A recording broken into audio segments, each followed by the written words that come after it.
followed this channel for any length of time, you know that I almost exclusively talk about older music. And there's a lot of reasons for that, ranging from sometimes not knowing what to make of newer music, despite liking it, to the fact that I just find, 60s to 90s music is kind of my comfort zone as a listener. That's what I tend to go back to.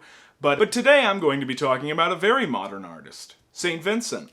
With excellent guitar skills and an often Baroque sensibility, Annie Clark, alias St Vincent, has been making some of the most tasteful and exquisite art pop around for the last 15 years, most recently releasing the excellent Daddy's Home in May of this year, which, in my infinite wisdom, I did not review. But today I'm going to be talking about the very first St Vincent album, Marry Me, from 2007. Before this album came out, St Vincent had been engaged as a touring guitarist for Sufjan Stevens during the Illinois era, and as a member of the polyphonic Spree, who I believe she recorded one album with, and there is something of both of those artists' approach on Marry Me, but it is also distinctly unique. Like a lot of debut albums, it's sort of half-formed and embryonic in some ways, and yet at the same time, very singular and absolutely categorically St. Vincent. It's a very good album in a lot of ways. It has a lot of great guitar on it, even at this early embryonic point, and it's a phenomenal example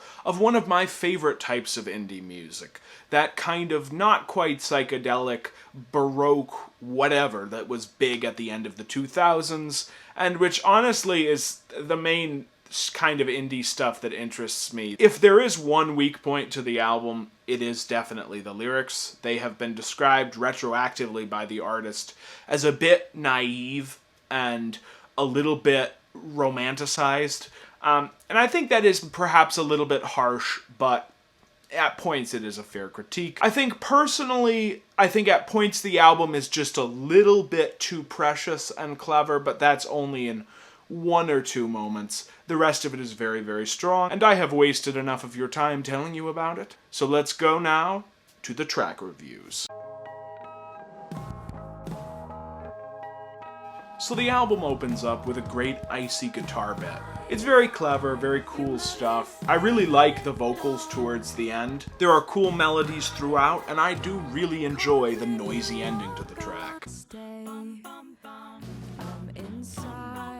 This track is another highlight. It features cool vocal backing bits and some interesting lyrics, I think about loneliness and romantic longing, although I'm not entirely sure. And there's some really cool guitar on the second verse. I've always loved the tones that Annie hits.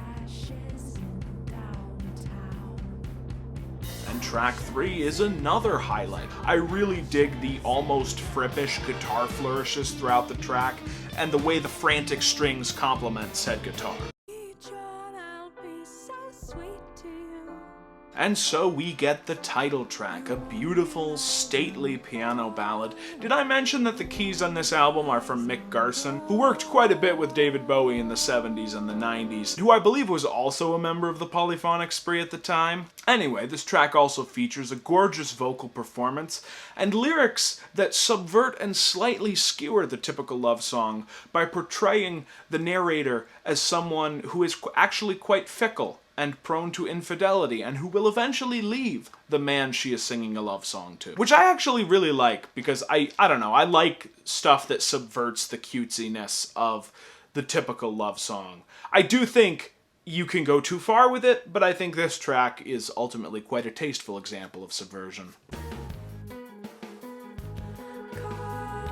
I do enjoy this track, but it is very melodramatic, and it's when I said that some of the stuff on here is a little bit too clever for its own good, this is what I'm thinking of. There's only a couple of tracks you could make that argument for, and for me at least, I think this is probably the worst offender.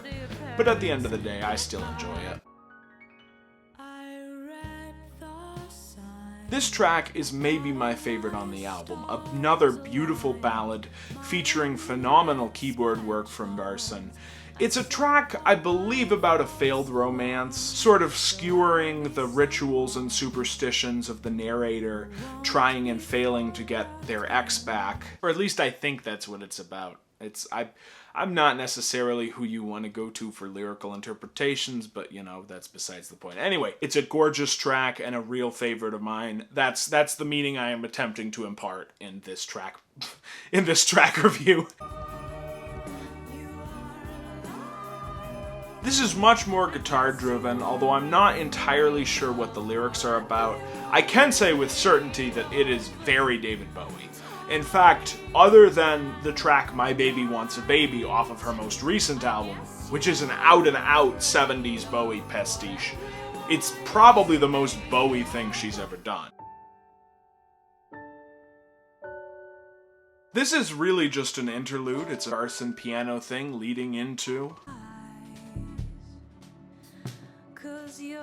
another beautiful track, an excellent balladish thing. I think it's a breakup song, and it flows beautifully from the next track.